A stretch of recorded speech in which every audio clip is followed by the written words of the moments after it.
Hello friends, आप सभी का स्वागत है एक बार फिर से आपके अपने यूट्यूब चैनल विलेजर्स कॉन्सेप्ट में। तो फ्रेंड्स, जैसा कि आप लोग जानते हैं कि अभी हम लोग रुक्मिणी पब्लिकेशन की तरफ से जो वॉल्यूम 2 बुक लॉन्च किया गया था बिहार पुलिस कांस्टेबल 2023 एग्जाम्स के लिए, आज हम लोग उसका तीसरा प्रैक्टिस सेट जो है कवर करेंगे। इससे पहले हम लोग 2 प्रैक्टिस सेट पूरा कर चुके हैं।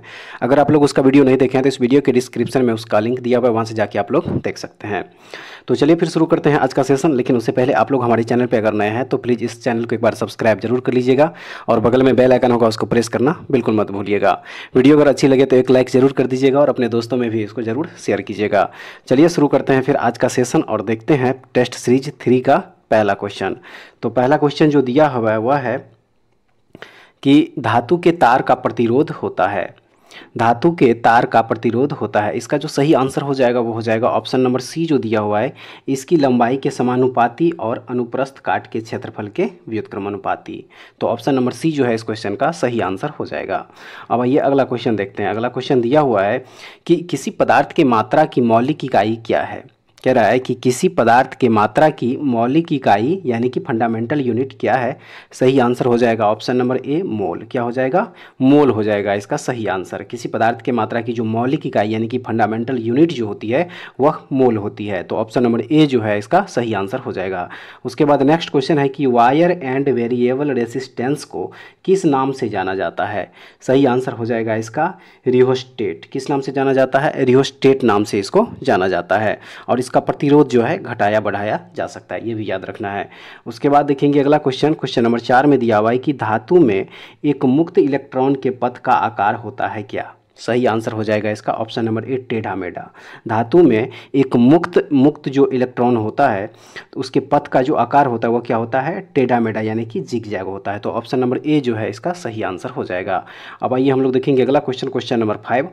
क्वेश्चन नंबर 5 में दिया हुआ है कि किसी वस्तु द्वारा एक दोलन को पूरा करने में लिए गए समय को क्या कहते हैं।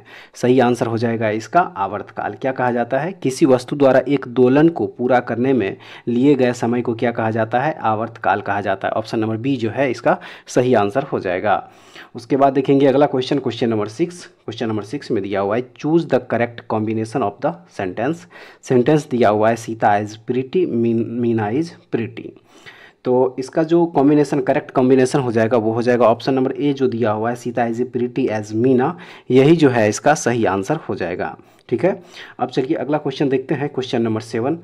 क्वेश्चन नंबर 7 में कह रहा है चूज द करेक्ट वॉइस। ठीक है, इसका जो है करेक्ट वॉइस जो है यहाँ पे चूज करना है। और ये जो दिया हुआ है सेंटेंस ये पहले से क्या है? एक्टिव वॉइस में दिया हुआ है। इसको क्या करना है? पैसिव वॉइस में चेंज करना है। एक्टिव वॉइस का जो सेंटेंस है वो है we should not punish him. इसको क्या करना है? पैसिव वॉइस में चेंज करना है। तो इसका जो पैसिव वॉइस हो जाएगा वो हो जाएगा ऑप्शन नंबर सी जो दिया हुआ है he should not be punished by us. ये जो है क्या हो जाएगा? इसका पैसिव वॉइस बन जाएगा। ठीक है, ऑप्शन नंबर सी जो है सही हो जाएगा। उसके बाद अब आइए देखेंगे अगला क्वेश्चन। अगला क्वेश्चन दिया हुआ है क्वेश्चन नंबर 8। क्वेश्चन नंबर 8 में कह रहा है fill in the blank with suitable tense. ठीक है, और यहाँ पे जो सेंटेंस दिया हुआ वो है ही सैड दैट राम, उसके बाद ब्लैंक है इट। यहाँ पे जो है यहाँ पे क्या करना है? फिल करना है सुटेबल टेंस। तो यहाँ पे देखिए सुटेबल टेंस जो हो जाएगा वो हो जाएगा ऑप्शन नंबर ए जो दिया हुआ है टुक। यहाँ पे क्या हो जाएगा? टुक हो जाएगा। यहाँ पे क्या हो जाएगा? टुक हो जाएगा। अच्छा, इसका रीजन क्या है? देखिए सबसे पहले यहाँ पे जो ही सेड दिया हुआ है, ही सेड यह जो है रिपोर्टिंग वर्ब पास्ट टेंस में है। ही सेड क्या है? रिपोर्टिंग वर्ब जो है इसका पास्ट टेंस में है।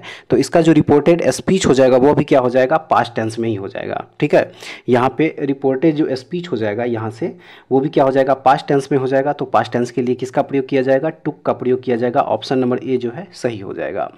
उसके बाद देखेंगे अगला क्वेश्चन, क्वेश्चन नंबर 9।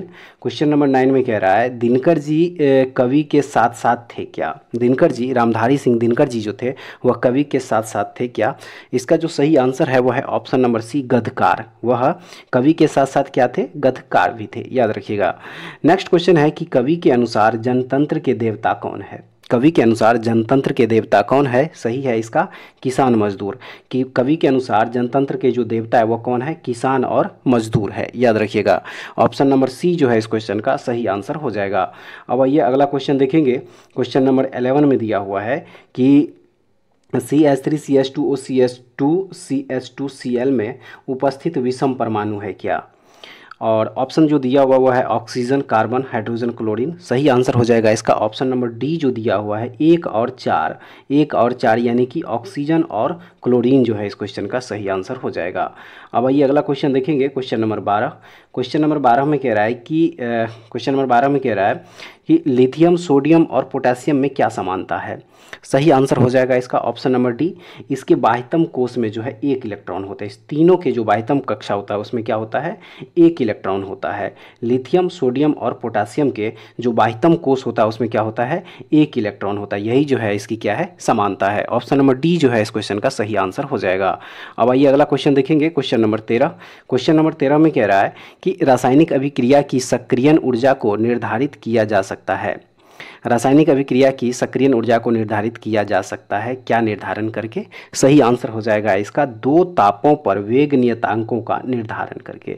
क्या हो जाएगा, 2 तापों पर वेग नियतांकों का निर्धारण करके क्या किया जा सकता है, तो रासायनिक अभिक्रिया की सक्रियण ऊर्जा को निर्धारित किया जा सकता है। ऑप्शन नंबर बी जो है इस क्वेश्चन का सही आंसर हो जाएगा। अब आइए अगला क्वेश्चन देखेंगे, क्वेश्चन नंबर 14। क्वेश्चन नंबर 14 कह रहा है कि एम सेल में अधिकतम कितने इलेक्ट्रॉनों को समायोजित किया जा सकता है। इसका जो करेक्ट आंसर हो जाएगा वो हो जाएगा ऑप्शन नंबर बी यानी कि 18। एम सेल में जो है अधिकतम कितने इलेक्ट्रॉनों को समायोजित किया जा सकता है, तो टोटल 18 इलेक्ट्रॉन को जो है एम सेल में जो है समायोजित किया जा सकता है। ऑप्शन नंबर बी सही हो जाएगा।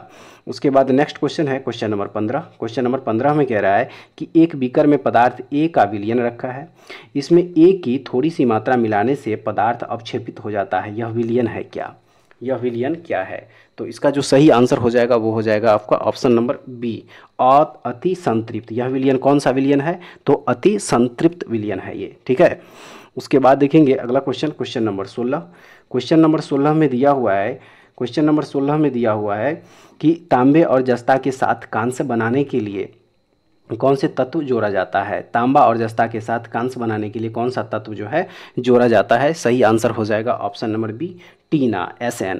यानी कि टीना यहाँ पे क्या हो जाएगा, Sn हो जाएगा। यहाँ पे तांबा और जस्ता के साथ कांसा बनाने के लिए कौन सा तत्व जोड़ा जाएगा, तो वह जोड़ा जाएगा Sn यानी कि टीना जो है जोड़ा जाएगा। उसके बाद अगला क्वेश्चन देखेंगे, क्वेश्चन नंबर 17 में कह रहा है कि निम्नलिखित में से किस में परमाणुओं की संख्या अधिकतम होगी। सही आंसर हो जाएगा इसका ऑप्शन नंबर डी जो दिया हुआ है। ऑप्शन नंबर डी में जो है क्या हो जाएगा, परमाणुओं की संख्या अधिकतम हो जाएगी। उसके बाद अगला क्वेश्चन है 18 नंबर में। 18 नंबर क्वेश्चन कह रहा है कि एक तत्व की परमाणु संख्या 13 है तो इस तत्व में कितने सेल होते हैं। सही आंसर हो जाएगा इसका ऑप्शन नंबर ए। क्या हो जाएगा, इसमें टोटल तीन सेल जो है हो जाएगा यहाँ पे, ठीक है। उसके बाद अगला क्वेश्चन देखेंगे, क्वेश्चन नंबर 19 में कह रहा है गैस के भौतिक अधिशोषण की मात्रा बढ़ती है क्या, कैसे। इसका जो सही आंसर है वह है ताप के घटने पर। ताप के घटने पर क्या हो जाएगा, गैस के भौतिक अधिशोषण की जो मात्रा है वो क्या हो जाएगी, बढ़ जाएगी। ऑप्शन नंबर बी जो है सही हो जाएगा। उसके बाद देखेंगे अगला क्वेश्चन, क्वेश्चन नंबर 20 कह रहा है कि चेचक यानी कि जिसको कि चिकन पॉक्स कहा जाता है किस वायरस के कारण होता है। करेक्ट आंसर हो जाएगा इसका option number B, varicella virus के कारण। वेरिसेला वायरस के कारण जो है चिकन पॉक्स नामक बीमारी होता है। उसके बाद अगला क्वेश्चन देखेंगे 21 नंबर क्वेश्चन में है कि निम्न में से कौन से जीवाणु सामान्यतः मानव की आंतों में रहते हैं। मानव की आंत यानी कि इंटेस्टाइन में रहते हैं। सही आंसर हो जाएगा इसका ऑप्शन नंबर बी जो दिया हुआ है, एसोरीसिया कोलाई। एसेरीसिया कोलाई जो है यह मानव की आंतों में पाए जाने वाले बैक्टीरिया है। क्या है, बैक्टीरिया है, याद रखिएगा, ठीक है। तो ऑप्शन नंबर बी जो है इसका सही आंसर हो जाएगा। अब आइए अगला क्वेश्चन देखेंगे, क्वेश्चन नंबर 22 में कह रहा है कि निम्नलिखित रोगों में से कौन रोग टाइगर मच्छरों द्वारा संचारित नहीं होता है। सही आंसर हो जाएगा ऑप्शन नंबर डी, जापानी इंसेफ्लाइटिस। जापानी इंसेफ्लाइटिस जो है यह टाइगर मच्छरों के द्वारा क्या होता है, संचारित नहीं होती है। ऑप्शन नंबर डी इस क्वेश्चन का सही आंसर हो जाएगा। उसके बाद नेक्स्ट क्वेश्चन देखेंगे 23 नंबर कह रहा है निम्न में से कौन सा मस्तिष्क का सबसे बड़ा हिस्सा है। मस्तिष्क का सबसे बड़ा हिस्सा है। सही आंसर हो जाएगा इसका option number B, cerebrum. Cerebrum जो है मस्तिष्क का सबसे बड़ा हिस्सा है। याद रखिएगा यह मस्तिष्क का अग्रभाग होता है। क्या होता है, मस्तिष्क का अग्रभाग होता है, ये भी याद रखिएगा। और सेरेब्रम प्रभावित होने पर क्या होता है, मनुष्य अपना मेमोरी खो बैठता है।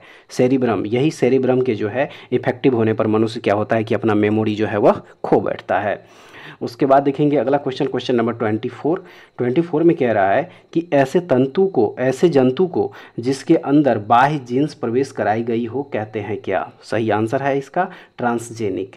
ऐसे जंतु को जिसके अंदर बाह्य जीन्स प्रवेश कराई गई हो उसे क्या कहा जाता है? ट्रांसजेनिक कहा जाता है। ठीक है। उसके बाद अगला क्वेश्चन है 25 नंबर, कह रहा है कौन सा पक्षी उड़ नहीं सकता है? 4 ऑप्शन दिया हुआ है, इसका जो सही आंसर है वह है option number C, emu. Emu bird जो है यह उड़ नहीं सकता है। ठीक है, एमू बर्ड जो है इसका सही आंसर हो जाएगा। उसके बाद नेक्स्ट 26 नंबर में है केंद्रक यानी कि न्यूक्लियस के विभाजन की क्रिया को कहते हैं क्या? सही आंसर हो जाएगा इसका option number B, karyokinesis. Nucleus के विभाजन की जो प्रक्रिया है वह कैरियोकाइनेसिस कहलाता है। ठीक है। उसके बाद अगला क्वेश्चन देखेंगे। अगला क्वेश्चन कह रहा है रक्ताल्पता है एक क्या? रक्ताल्पता है एक क्या? सही आंसर हो जाएगा इसका ऑप्शन नंबर बी। क्या है? एक अल्पता रोग है। रक्ताल्पता जो है यह एक अल्पता रोग है और यह रक्ताल्पता जो है यह विटामिन B12 की कमी से होता है। किसकी कमी से? विटामिन B12 की कमी से जो है यह रोग होता है, याद रखिएगा। और विटामिन B12 में जो मुख्यतः कोबाल्ट पाया जाता है, ये भी याद रखना है। यह जो है क्वेश्चन बार बार पूछा जाता है। उसके बाद अब आइए अगला क्वेश्चन देखेंगे। अगला क्वेश्चन कह रहा है कि प्रोटीन की कमी से कौन सा रोग होता है? सही आंसर हो जाएगा इसका ऑप्शन नंबर बी जो दिया हुआ है, क्वासियोरकर जो है यह प्रोटीन की कमी से होने वाला एक रोग है।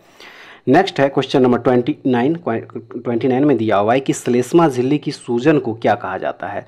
श्लेष्मा झिल्ली की सूजन को क्या कहा जाता है? सही आंसर हो जाएगा इसका ऑप्शन नंबर ए, ब्रोंकाइटिस। श्लेष्मा झिल्ली की सूजन को क्या कहा जाता है? ब्रोंकाइटिस कहा जाता है, याद रखिएगा। उसके बाद नेक्स्ट क्वेश्चन देखेंगे, निम्नलिखित में से कौन सा एक वायु प्रदूषण से संबंधित नहीं है? सही आंसर है इसका यूट्रोफिकेशन। यूट्रोफिकेशन जो है यह एक वायु प्रदूषण से संबंधित नहीं है, याद रखिएगा। उसके बाद हम लोग देखेंगे अब अगला क्वेश्चन नंबर 31 क्वेश्चन नंबर में दिया हुआ है कि निम्नलिखित में से कौन सी मृदा संरक्षण की एक विधि है? मृदा संरक्षण की एक विधि है, सही है इसका ऑप्शन नंबर बी, छाद जो है मृदा संरक्षण की एक विधि है, याद रखिएगा। उसके बाद देखेंगे अगला क्वेश्चन नंबर 32। देखिए मैथ का क्वेश्चन है, तो मैथ का क्वेश्चन जो है आप लोग खुद से सॉल्व कर लीजिएगा। इसका आंसर जो है हम बता दे रहे हैं। तो 32 नंबर क्वेश्चन का जो आंसर हो जाएगा वो हो जाएगा ऑप्शन नंबर सी जो दिया हुआ है, 16.2/3% जो है इसका सही आंसर हो जाएगा। उसके बाद अगला क्वेश्चन है क्वेश्चन नंबर 33। इसका जो सही आंसर हो जाएगा वो हो जाएगा आपका ऑप्शन नंबर ए, 1.5 घंटा। ठीक है। नेक्स्ट है 34 नंबर क्वेश्चन और इसका जो सही आंसर हो जाएगा वो हो जाएगा ऑप्शन नंबर ए, 6.32 इसका करेक्ट आंसर हो जाएगा। उसी तरह 35 नंबर क्वेश्चन का आंसर हो जाएगा ऑप्शन नंबर डी, 23। ठीक है। उसके बाद अगला क्वेश्चन देखेंगे क्वेश्चन नंबर 36 में कह रहा है कि चंपानेर पावागढ़ पुरातात्विक उद्यान किस राज्य में स्थित है?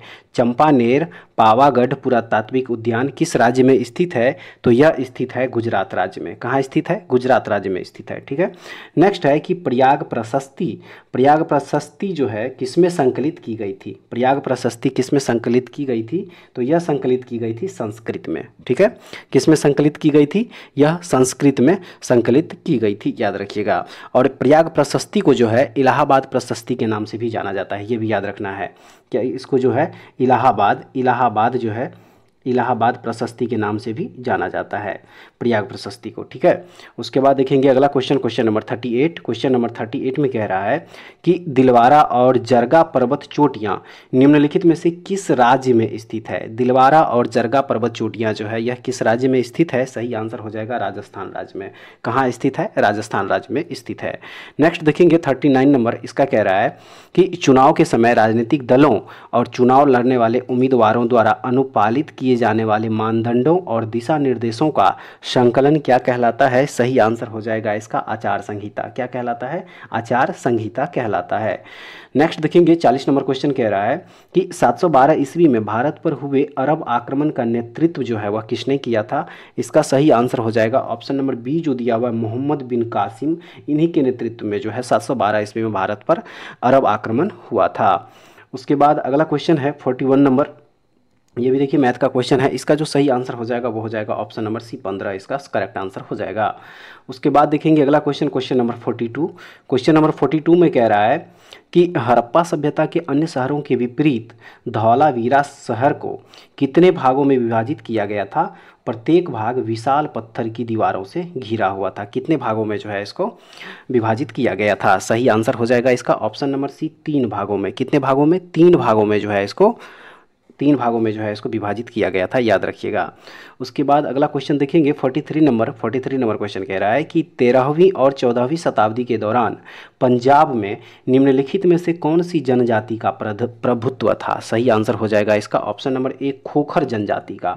ऑप्शन नंबर ए जो है खोखर जनजाति का प्रभुत्व था 13वीं और 14वीं शताब्दी के दौरान पंजाब में। ऑप्शन नंबर ए जो है इस क्वेश्चन का सही आंसर हो जाएगा।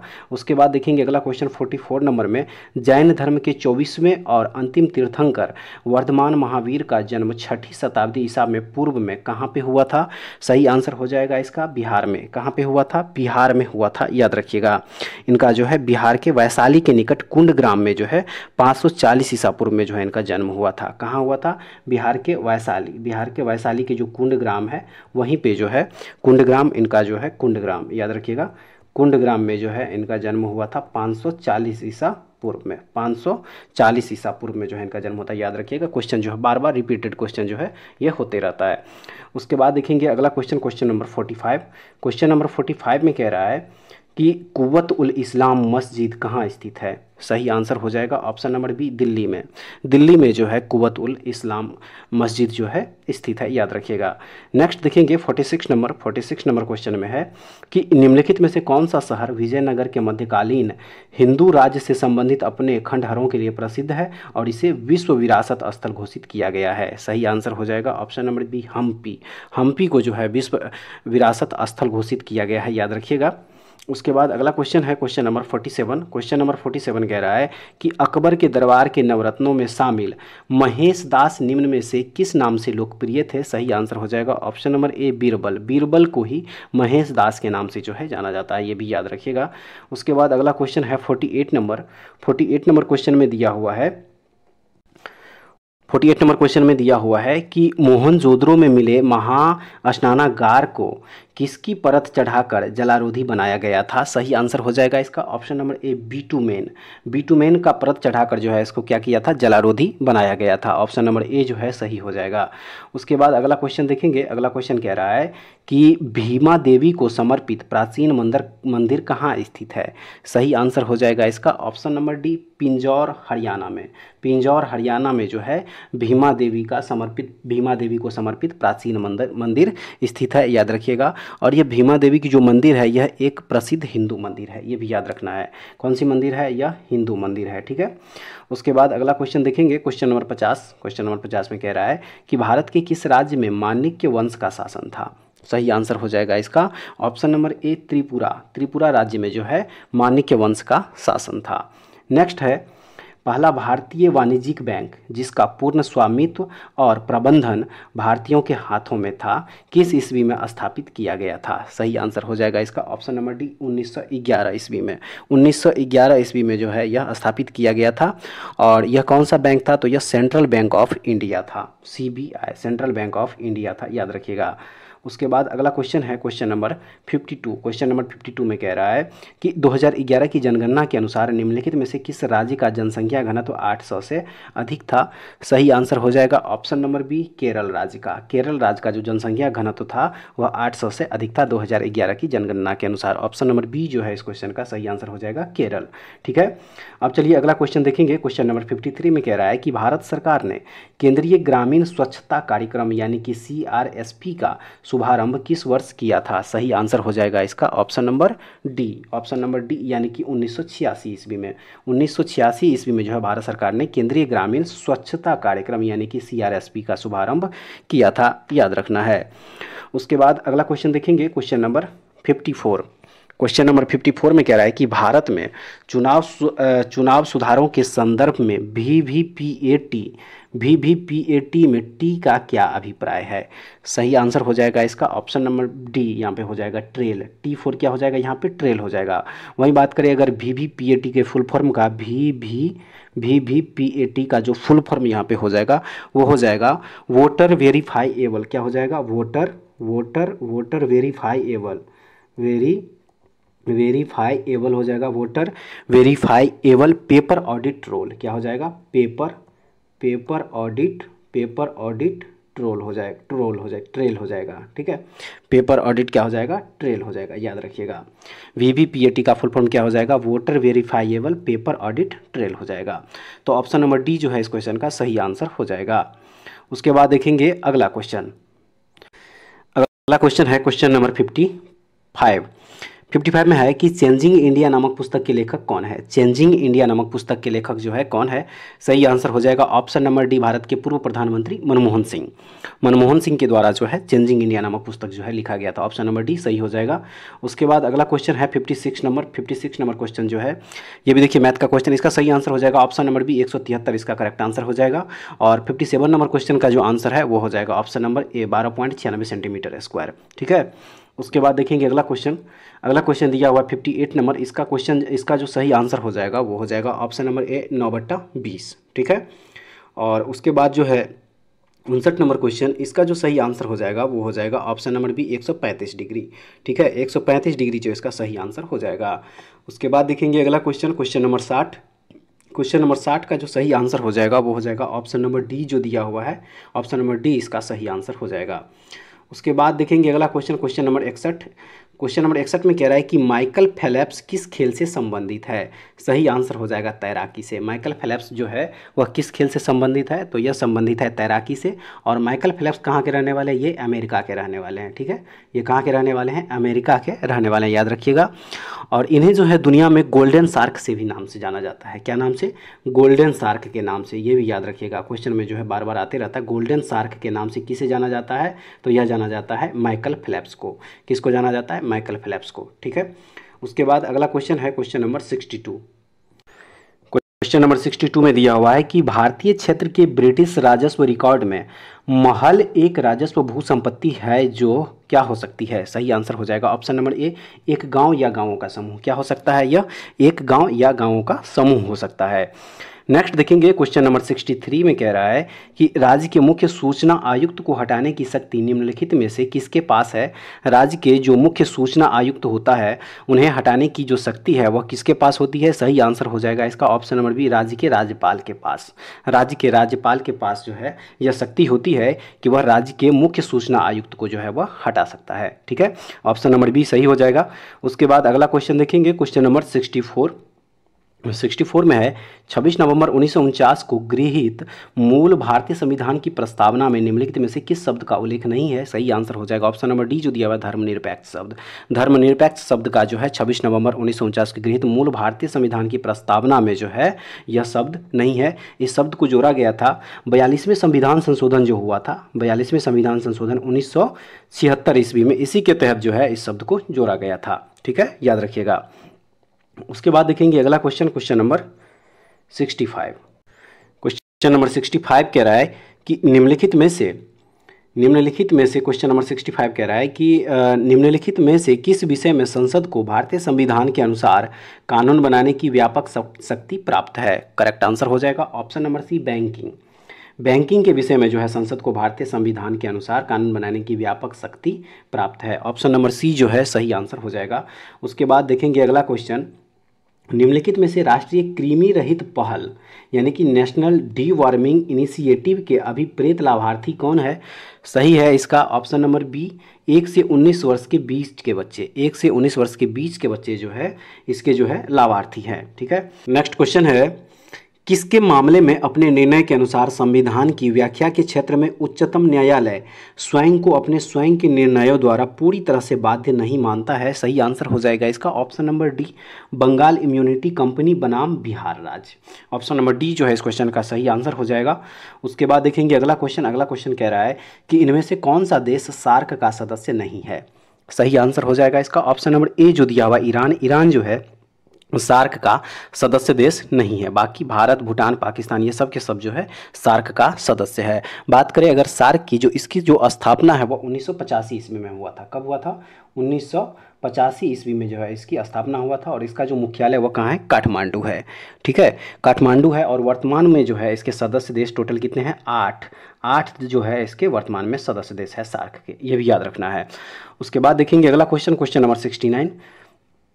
क्वेश्चन नंबर 69 में दिया हुआ है कि तसोंगमो झील किस भारतीय राज्य में स्थित है? सही आंसर है ऑप्शन नंबर डी, सिक्किम राज्य में। सिक्किम राज्य में जो है तसोंगमो झील जो है स्थित है, याद रखना है।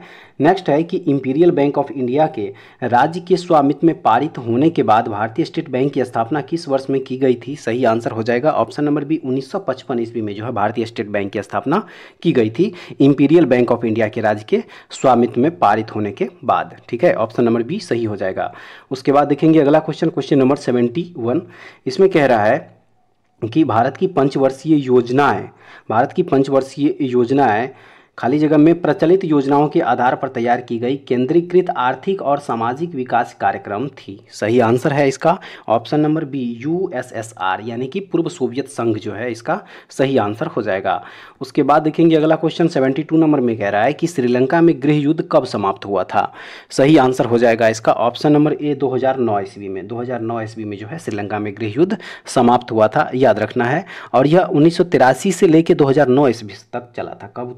कब से कब तक? 1983 से लेकर 2009 ईस्वी तक जो है श्रीलंका में गृह युद्ध चला था, याद रखिएगा। उसके बाद देखेंगे अगला क्वेश्चन, क्वेश्चन नंबर 73 में कह रहा है कि ग्राम सभा एक गांव के सभी लोगों की आम सभा है जिन्होंने कितने वर्ष की आयु प्राप्त कर ली है? सही आंसर हो जाएगा ऑप्शन नंबर बी, 18 वर्ष। 18 वर्ष की आयु जो है इसका सही आंसर हो जाएगा। नेक्स्ट है, निम्नलिखित में से कौन सा पर्वतीय दर्रा भारत, चीन और म्यांमार की त्रिसंधि का निर्माण करता है? सही है इसका ऑप्शन नंबर ए, दीफू दर्रा जो है इसका सही आंसर हो जाएगा, याद रखिएगा। और यह दीफू दर्रा जो है कहाँ स्थित है? यह अरुणाचल प्रदेश में स्थित है। कहाँ पे स्थित है? भारत के अरुणाचल प्रदेश में जो है यह दीफू दर्रा स्थित है, याद रखिएगा। दीफू दर्रा कहाँ है? अरुणाचल प्रदेश में। ठीक है, उसके बाद देखेंगे अगला question, question number 75। Question number 75 में कह रहा है कि स्वतंत्र भारत का पहली नदी बांध इनमें से किस नदी पर बनाया गया था? सही आंसर हो जाएगा ऑप्शन नंबर सी, दामोदर नदी पर। स्वतंत्र भारत का जो पहली नदी बांध है इनमें से किस नदी पर बनाया गया था? यह बनाया गया था दामोदर नदी पर। ठीक है, याद रखिएगा। नेक्स्ट क्वेश्चन है क्वेश्चन नंबर 76, कह रहा है कि प्लूटो बौना ग्रह की खोज किसने की थी? सही आंसर हो जाएगा ऑप्शन नंबर डी जो दिया हुआ है, क्लाइड टॉमबाग, इन्हीं के द्वारा जो है प्लूटो बौना ग्रह की जो है खोज करी गई थी, याद रखिएगा। एक याद रखने वाली चीज़ और है कि 2006 ईस्वी में जो है प्लूटो को क्या किया गया था? तो ग्रह की श्रेणी से हटाकर बौना ग्रह की श्रेणी में रख दिया गया था, ये भी याद रखना है 2006 ईस्वी में। ठीक है, उसके बाद देखेंगे अगला क्वेश्चन, क्वेश्चन नंबर 77 कह रहा है कि कॉमेट नामचा बरवा गुरला मंधाता निम्न में से किसके नाम है? सही आंसर है इसका ऑप्शन नंबर यहाँ पे क्या हो जाएगा? ऑप्शन नंबर डी हो जाएगा, यानी कि हिमालय की पर्वतीय चोटियाँ। ये सब के सब क्या है? हिमालय की पर्वतीय चोटियाँ है। नेक्स्ट है 78 नंबर क्वेश्चन में कह रहा है कि पेसो किस देश की मुद्रा है? पेसो किस देश की मुद्रा है? सही आंसर हो जाएगा इसका ऑप्शन नंबर डी, अर्जेंटीना की मुद्रा है पीसो, याद रखिएगा। पेसो किसकी मुद्रा है? तो अर्जेंटीना की मुद्रा है। और इसका जो राजधानी है यह ब्यूनस आयर्स है, ये भी याद रखिएगा। नेक्स्ट देखेंगे कि बिहार सरकार की संबल योजना किससे संबंधित है? सही आंसर है ऑप्शन नंबर ए, दिव्यांगजन से। बिहार सरकार की, याद रखिएगा, संबल योजना जो है किससे संबंधित है? तो दिव्यांगजन यानी कि हैंडीकैप्ड से संबंधित है, याद रखना है।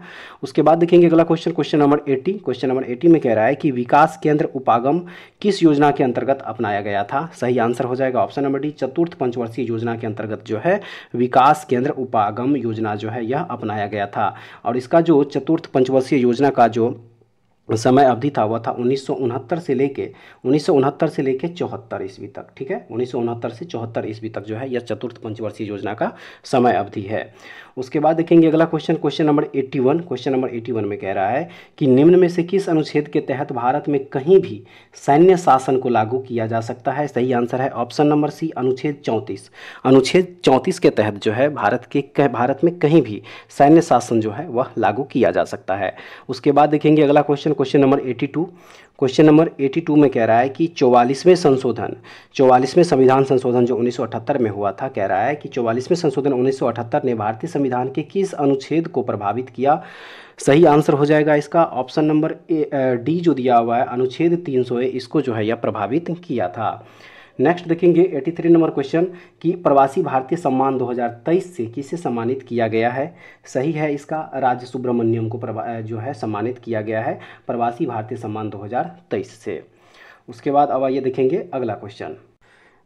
क्वेश्चन दिया हुआ है 84 नंबर, कह रहा है कि फिल्म फेयर पुरस्कार 2023 में सर्वश्रेष्ठ अभिनेता का पुरस्कार किसने जीता है? सर्वश्रेष्ठ अभिनेता का पुरस्कार जो है किसने जीता है? सही है इसका ऑप्शन नंबर सी, राजकुमार राव। राजकुमार राव को जो है फिल्म फेयर पुरस्कार 2023 से सम्मानित किया गया। वही बात करें अगर अभिनेत्री की, फिल्म फेयर पुरस्कार 2023 में जो सर्वश्रेष्ठ अभिनेत्री का पुरस्कार जीता है वो जीती है, याद रखिएगा, आलिया भट्ट। आलिया भट्ट जो है इसका सही आंसर हो जाएगा। क्या हो जाएगा? आलिया भट्ट हो जाएगा। और सर्वश्रेष्ठ जो फिल्म था वह था गंगूबाई काठियावाड़ी। ठीक है। उसके बाद देखेंगे अगला क्वेश्चन 85 नंबर, कह रहा है कि 16वां IPL संस्करण का खिताब किस टीम ने जीता है? सही है option number A, Chennai super Kings. Mahendra Singh Dhoni की कप्तानी में चेन्नई सुपर किंग्स जो है 16वां IPL संस्करण का खिताब जो है जीता था गुजरात टाइटंस को हरा के। उसके बाद देखेंगे अगला क्वेश्चन 86 नंबर। 86 नंबर क्वेश्चन में कह रहा है कि एशियाई हाथियों की आबादी और जनसांख्यिकी 2023 पर रिपोर्ट के अनुसार किस राज्य में हाथियों की संख्या सर्वाधिक है? सही है ऑप्शन नंबर डी, कर्नाटक में। कर्नाटक में जो है इसका सही आंसर हो जाएगा कि हाथियों की आबादी जो है जनसांख्यिकी 2023 में जो है सबसे ज़्यादा है। नेक्स्ट देखेंगे 87 नंबर क्वेश्चन। 87 नंबर क्वेश्चन में कह रहा है कि भारत का पहला इको फ्रेंडली डेबिट कार्ड किस बैंक ने लॉन्च किया है? इको फ्रेंडली डेबिट कार्ड सही आंसर हो जाएगा option number A, Airtel payment bank. Airtel payment bank जो है इसका सही आंसर हो जाएगा। उसके बाद अगला क्वेश्चन है कि the structure for report writing is, तो इसका जो सही आंसर हो जाएगा वो हो जाएगा ऑप्शन नंबर ए, जेनर हो जाएगा यहाँ पे। ठीक है। उसके बाद है अगला क्वेश्चन दिया हुआ है 89 नंबर में कि रिपोर्ट यूज फीचर्स एज, सही आंसर हो जाएगा इसका option number B, graphics and image. क्या हो जाएगा?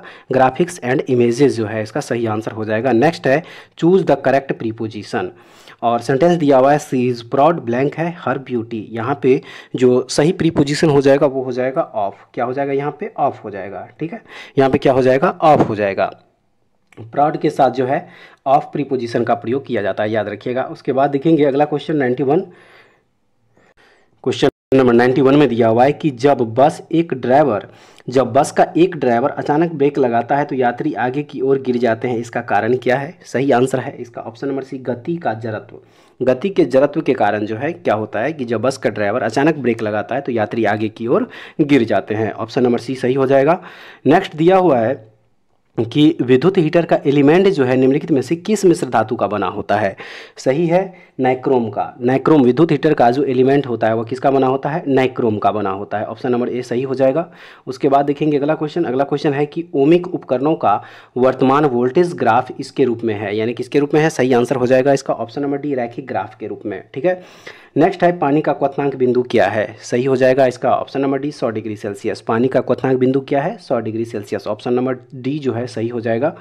उसके बाद अब आइए अगला क्वेश्चन देखेंगे 95 नंबर में कि हाइड्रोकार्बन परिवार का प्रत्येक सदस्य पिछले सदस्य से किस समूह द्वारा जो है अलग होता है? सही आंसर हो जाएगा option number D, methylene. Methylene समूह द्वारा जो है क्या होता है? अलग होता है। ऑप्शन नंबर डी सही हो जाएगा। नेक्स्ट क्वेश्चन दिया हुआ है कि तार सप्तक का संपादन किया किसने? सही आंसर हो जाएगा इसका ऑप्शन नंबर डी, अज्ञेय जी के द्वारा जो है इसका सही आंसर हो जाएगा। तार सप्तक का संपादन किसने किया? अज्ञेय जी के द्वारा जो है यह किया गया था। उसके बाद देखेंगे अगला क्वेश्चन 97 नंबर। 97 क्वेश्चन में है कि स्वदेशी कविता के लेखक है कौन? स्वदेशी कविता के लेखक कौन है? सही आंसर हो जाएगा option number A, Premghan. Premghan जो है स्वदेशी कविता के लेखक है, याद रखिएगा। उसके बाद देखेंगे अगला क्वेश्चन 98 नंबर में दिया हुआ है कि रिक्शा एक शब्द है कौन सा? रिक्शा एक शब्द है कौन सा? सही है इसका ऑप्शन नंबर डी विदेशज। रिक्शा एक कौन सा शब्द है? तो क्या हो जाएगा? विदेशज शब्द जो है ऑप्शन नंबर डी जो है सही आंसर हो जाएगा, याद रखिएगा। अच्छा, विदेशज शब्द जो है किसे कहा जाता है? तो विदेशज शब्द जो है ऐसे शब्द जो विदेशों से लिए गए हैं और इन शब्दों का प्रयोग हिंदी भाषा में बहुतायत से किया जाता है, इन्हें ही विदेशज कहा जाता है, याद रखिएगा। ऑप्शन नंबर डी जो है सही हो जाएगा। उसके बाद नेक्स्ट है कि निम्न में से कौन सा शब्द यौगिक नहीं है? सही आंसर हो जाएगा ऑप्शन नंबर डी, कमल जो है, कमल जो है यहाँ पे क्या हो जाएगा? यौगिक नहीं है, याद रखिएगा। उसके बाद अब आइए हम लोग देखेंगे इस सेट का लास्ट क्वेश्चन, क्वेश्चन नंबर 100 कह रहा है कि मोर शब्द है क्या? मोर शब्द जो है क्या है? सही हो जाएगा ऑप्शन नंबर बी, तद्भव। मोर शब्द क्या है? तद्भव शब्द है, याद रखिएगा। तो फ्रेंड्स ये था रुक्मिणी पब्लिकेशन की तरफ से जो नया मॉडल सेट बुक जो लॉन्च किया गया है बिहार पुलिस कांस्टेबल लिखित एग्जाम 2023 के लिए। आज उसका जो है तीसरा टेस्ट सीरीज जो है हम लोग पूरा कवर किए, टोटल 100 क्वेश्चन। उम्मीद है कि आप लोगों को ये सारे क्वेश्चन जो है अच्छे लेवल का क्वेश्चन लगा होगा। एक बार कमेंट्स करके ज़रूर बताइएगा कि आप लोग इसमें से टोटल कितना क्वेश्चन सही कर पाए। अगर कहीं भी किसी प्रकार का कोई प्रॉब्लम हो तो आप लोग कमेंट्स के माध्यम से जो है हमें ज़रूर बता सकते हैं। अगर आप लोगों को इसका PDF चाहिए तो हमारे टेलीग्राम चैनल विलेजर्स कॉन्सेप्ट को ज्वाइन कर लीजिए, वहाँ से फ्री में इसका आंसर टिक किया हुआ PDF आप लोग डाउनलोड करके देख सकते हैं। और इससे पहले जो 2 पार्ट जो है अपलोड किया गया, अगर आप लोग वो 2 पार्ट नहीं देखे हैं टेस्ट सीरीज 1 और 2, तो इस वीडियो के डिस्क्रिप्शन में उसका लिंक दिया हुआ, वहाँ से भी जाके आप लोग देख सकते हैं। तो नेक्स्ट वीडियो में दोबारा फिर से मिलेंगे, तब तक के लिए जय हिंद।